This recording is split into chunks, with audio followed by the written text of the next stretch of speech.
See, been in this game for a long time, and just be honest with people. Manage your expectations, raise what you need, tell people what you're going to do, and go do it. Don't leave halfway through and leave things unfinished and make it someone else's problem. Fight hard to get everything done. And if somebody gets a raw deal, even if you don't have a legal obligation to clean that up, see what you can do to help them out. I've always approached business that way. And, like EOS raised $4 billion. They didn't need to. Cardano's total raised 72 million. Ethereum was 18 million. And both of them are above EOS. And so, yeah, okay, Block One has this enormous war chest, but then they take this bizarre position of we have no responsibility to anybody. We can do whatever we want. I don't care if I have a contractual responsibility. There is a moral responsibility to make sure that certain things in Cardano get done. I'm not paid to do those things at this point, but I do them because I feel it's the best thing to do, because I want a platform to build on for Africa. But also, there's an expectation that Cardano as an ecosystem should have these features. And I created Cardano. I came up with the technology. I came up with the science. I brought the people together to get the code written. And so I feel a moral connection to it. So smart contracts matter to me.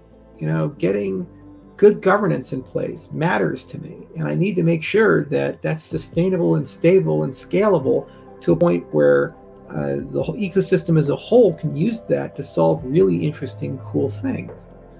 I don't understand why people don't have craftsmanship anymore. When you build something, finish it. When you build something, have pride in what you do, in the work that you do. This is not just an economic game.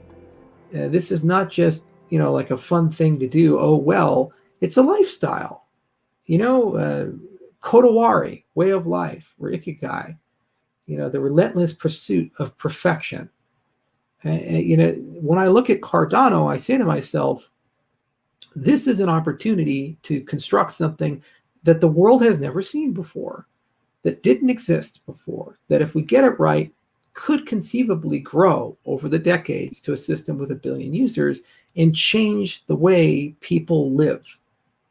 Why would we, take it to 70% and then say, okay, goodbye, go and do something else, go and play some. What else am I going to do with my life that's more meaningful than this and more interesting than this?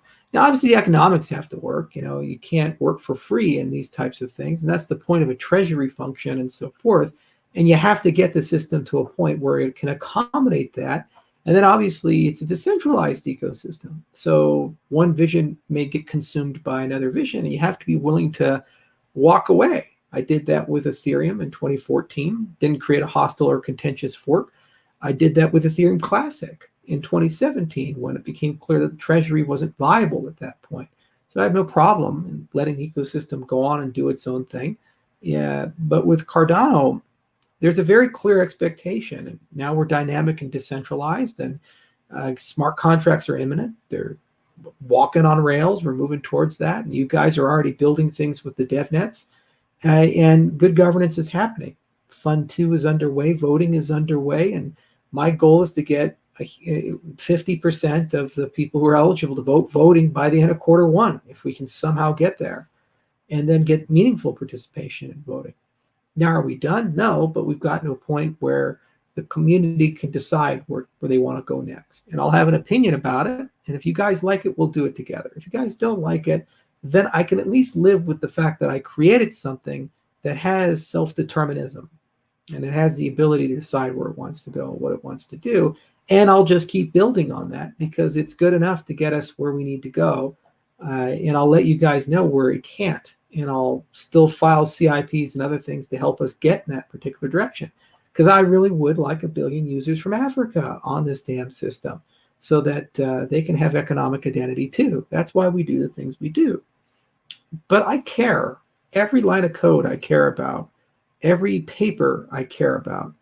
Every idea I care about, in and external.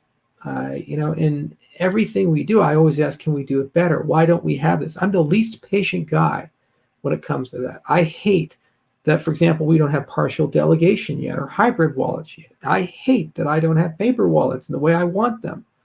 Make videos on it. I give explicit instructions. We put the task down. If I'm left to my own devices, I'll have my guys work 16-hour days, 7 days a week. This is why Tam is here and a dozen other people in the operations of the company, because they prevent me from burning people out. We had a lot of people over the last 5 years where I pushed them to the absolute bare maximum. They were just broken because we worked them so hard. And they rose to the occasion, and some loved it, some hated it. And one of the things I've had to learn how to do is moderate a little bit and slow it down a little bit, be sometimes a bit more systematic. But I've never lost that drive. I want to win. I want something that's never been done before. I want to see something change the world. And it's just how I operate. It's how our company operates. And it's why we get such great people at this company, because they know it's going to be the hardest job they ever had, but it's also going to be the most rewarding job that they've ever had.